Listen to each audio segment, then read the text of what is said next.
So excited. It's emotional, just really fired up, and just keep telling myself, mind over nervous system. And, my mind is smarter than my nervous system, and I'm gonna see if I can't get through the whole day with not being emotionally hijacked. But it's emotional in a great way. It always is. The first day, boom, here we go.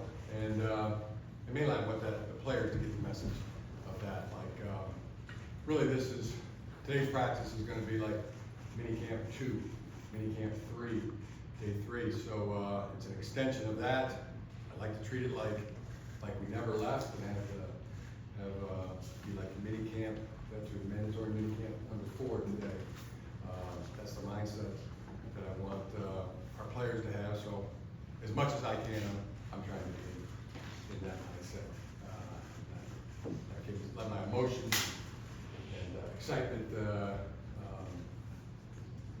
be the best of me for today. But yeah, there's a glide to me in this. It's like an airplane starting on the runway, and it's stopped. I mean, we did have a 3.5, 4 week break, so yeah, we got to get started again. And you just build up momentum until finally you're going so fast that you take off, and you're soaring. Yeah, the problem is that your nervous system can get your body in a position that it can't recover from. So you just need your mind telling your body what to do next. And the soft tissue and the muscles react much better when it's the mind dictating it, and not they just perform better, as opposed to like a reactionary or a third cut by a running back, or too much sugar on the flakes by a receiver, you know. So that's where I know I'm talking a lot, talking fast, whatever, but yeah, excitement is there. A great day is that you know, we get the big locomotive moving. You know, we get the plane moving down the runway, and no mistakes, no injuries. It'll be a good day for me. What specific things are you thinking about when you feel those nerves about today and camp in general? What specific things are you thinking about? What comes to mind when you feel those nerves about today and about training camp? It's all exciting, you know. It's like the first. It's a homecoming, you know. I mean, all the best words in the English language. I mean, I associate to the first day of football. You know, it's being reborn in football. It's the start of the year. It's some would think it's January 1st. You know, those that espouse to Catholicism and Christianity would think it's the birth of Christ. Us in football, it's the first day of training camp. Homecoming. And we're all together. You know, the first day of school would resonate with me on this. Yeah, I mean, I just care so much about these guys and the team, and you're worried. And now we're back under one roof, so you know, there's that excitement and relief and happiness to you know, get this big locomotive, this big blue machine, you know, moving Jim, down the tracks. Jim, going back at your history as a coach, even back to USD, your second season, you either held steady or you had big improvements record-wise. USD, second season, it was big. Yeah. They won. Won a championship. Niners got the Super Bowl the second season. Is that, what is it about a second season? Is that changes in you? Is it knowing the personnel of the players? Why do you think historically you've gotten a lot of traction in that year? Oh, I don't know. I don't have a great answer other than, I mean, I hate to use the word comfortable because I don't associate it with football, but I associate it in the terms of confidence. You know, everything you're doing for a second time. Everybody that you know, was here last year, I mean, they know the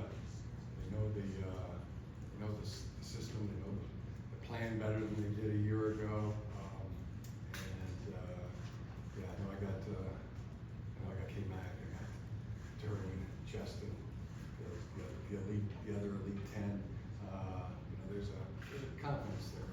So, yeah, I would associate, anytime you're doing something for the second time, then you're doing it, you've got experience of doing it the first time. Jim, what are your expectations leading up to that first preseason game in camp, like over camp, this camp leading up to that? Yeah, really, really high expectations for today. I mean, that's where my mind goes when it comes to expectations is, making today a productive day, making it a great day. It's a great day to have a great day. It's not just any day, it's today. So it's today, and gotta make it a great one. Jim, when you look back at year one as head coach of this team, what do you think was your greatest success? I don't know. I don't really have that list in front of me.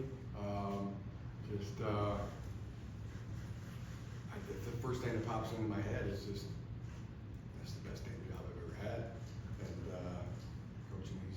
coaching these great players and these great coaches, just tremendous organization. I mean, watch it really get humming, from each department, whether it was video, medical, equipment, our players, ownership, our general manager, our scouting staff, our personnel staff, just to watch them do, what they do and do it so well. Yeah, there's a confidence there. There's a dare I say comfort that I associate with confidence. Not comfort. Not sitting in the soft chair, not putting the feet up on the desk or anything, but just a confidence that there's just so many, and at the top of the list is the players. The way they go about their business, the way they attack. I mean, it's daily, it's weekly, monthly, it's yearly. So yeah, just ready to have at it and have some fun. With Bradley and Zion at left guard and center, are you guys going to do a similar thing as you did in the spring as far as rotating them daily between those two positions, or is it going to be a little bit different at all in training camp? Yeah, that's the plan right now. I don't know how many days that'll go like that until we lock it in. But we know we got a trusted agent, known friend in Brad Bozeman at center. And we know he could be a really good guard, and has been a really good guard. Zion, known friend, trusted agent, starting guard. Will it be a better combination of him at center and Bose at guard, or is it going to be better with Zion at guard and Bose at center? Let's find out, and how are we going to know? Like we do everything, they play the best. So we'll get them in the best position for them and for our team. Are those the two main guys for those spots? Like anyone behind them? I know you say competitors look all. Yeah. I mean, there's. We got a great starter in Trey Pipkins too. But I mean, in an ideal world, Pip is our swing tackle.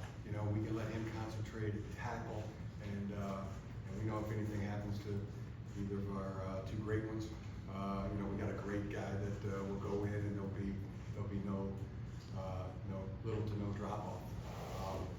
It gives you some real confidence when it comes to protecting the quarterback as well. But yeah, we got Pip there in the back pocket, and Jamari Sawyer has made tremendous gains. He just looks good. Much more lean muscle mass, and he's on track. So excited for what he can accomplish. So yeah, he's the best player. He'll be in there too. So just excited for guys to have at it. Yeah, there's going to be competition, at some positions, and we know we let guys have at it.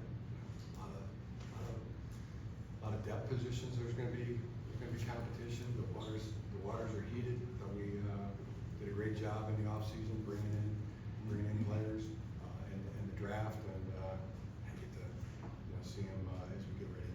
play a game in a couple of weeks, 2 weeks, so, a lot of excitement.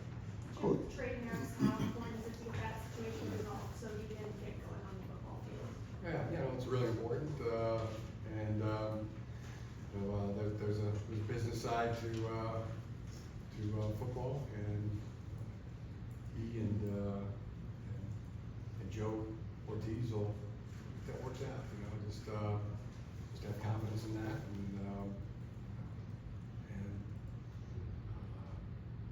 yeah, coach the guys that are here. I hope it gets done sooner than later. I'm not gonna do any different than that, but it's facts, as the young people say. With that same theme of competition, you brought in a free agent, Tucker Fisk, out of Stanford. What did you like about him as a tight end? Like him as a blocker. I mean, he is a tremendous blocker. Dare I say one of the top, top 5 maybe, top at that position in the NFL. We're looking for him to, year 2, even make a higher jump. So he's got the ability, and he's got the license to be even better this year. Jim, we talked to Joe yesterday, and he said Najee was going to be here. Did Najee get here? Have you talked to him at all? Yeah.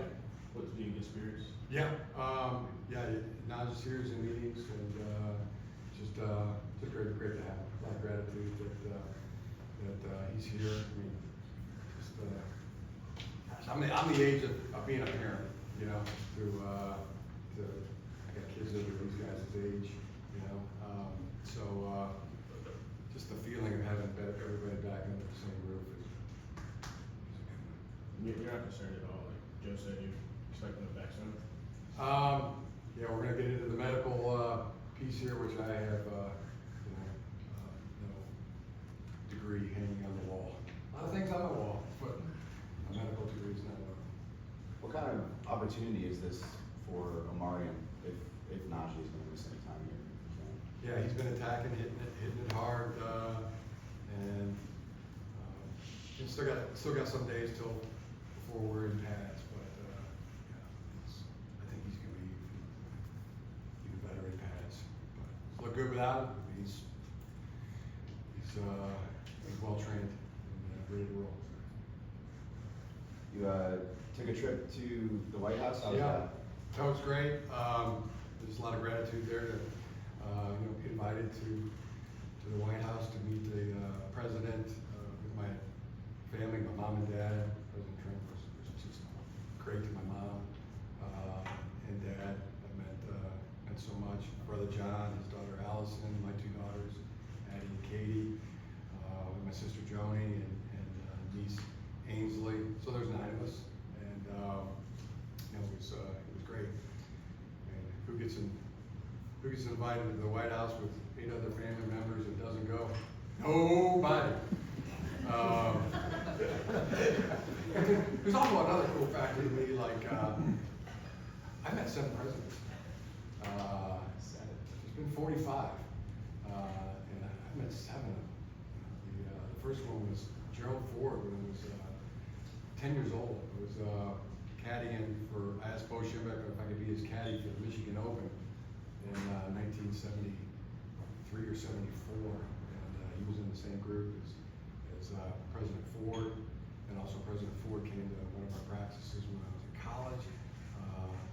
Next president I met was Ronald Reagan in the Oval Office with my mom and my grandmother Jessie Sapedi, and then other family members got to meet the president. Became very good friends with Mark Weinberg, who was the press secretary at the time. And also, the reason I went there was got to meet Nancy Reagan as well. I was part of the Just Say No program when I was in college, and that was wonderful. Stayed in touch with the giver. Sometimes send things, pictures, and just that was awesome. The next president I met was George Bush Sr. I was part of, I think I was a point of light. I think I was one of the 1,000 points of light. I'm pretty sure I got a certificate for that, and met And I also met Barbara Bush, and George Bush Senior, Bush, at a campaign stop in Chicago. The next, he was tremendous, or it was Grand Rapids, I think. And then also met Bill Clinton. That was just a handshake at the owners' meetings, 2011 or 2012. Unbelievably. And then Barack Obama, Michelle Obama, had me part of a campaign she was doing, and I got to meet Barack Obama, Sarah and I, also in the Oval Office, and then had some other meetings, my son Jay and President Obama. Also met Joe Biden when he was Vice President at the White House. Had a great talk with him. I think he's the one football player that was the president who played football. He played at Delaware. He's a H-back. Barack Obama, tremendous basketball player, and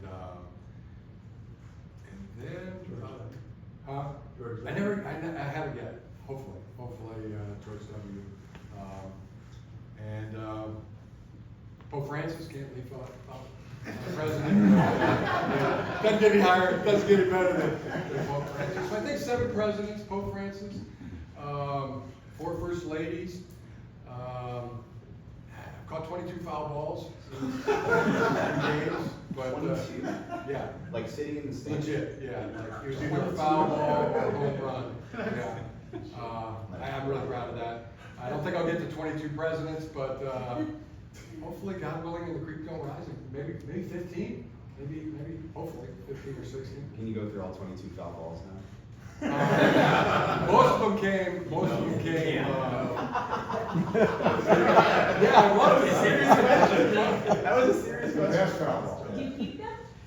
I didn't keep them. I haven't kept them all. Sometimes I gave them to one of my kids or Do you still a kid bring in your the glove? stands. I always bring my glove to the game. That's the key.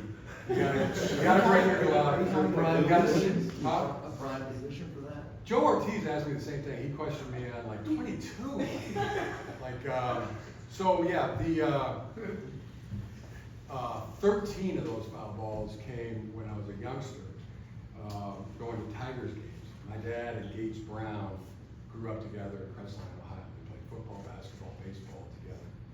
So sometimes we would get tickets from Gates to go to the game at Tiger Stadium, and there might have been like 1,000 people, you know, at those games back then. I mean, it's not like it is today. I mean, so me and my brother, we could go to the upper deck, and there'd be just me, you know, and I'd have a section here and a section there.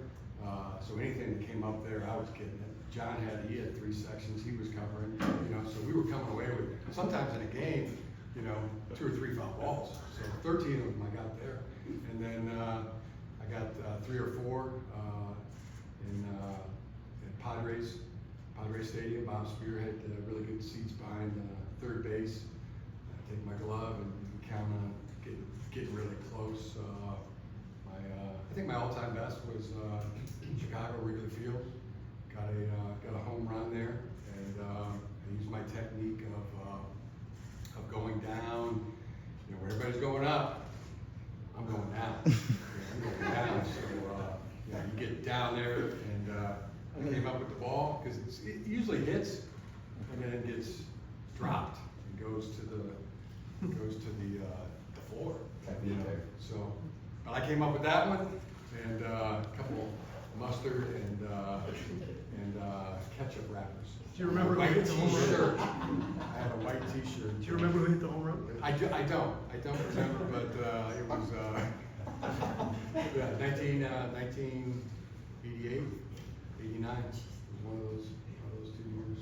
But yeah, it was $7. You could go sit in the outfield stands at Wrigley Field, and had a couple good ones in San Francisco. You know,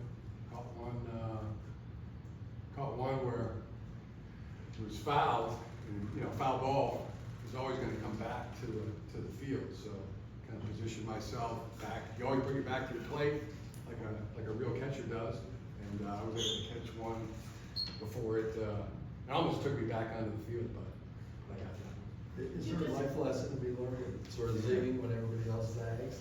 Zigging when everybody else is zagging, yeah, that's a good one. I mean, is there? You wanna zig, you gotta You zag. go low and they go. Sam, tremendous life lesson to be had right there. If it's going high, you go low.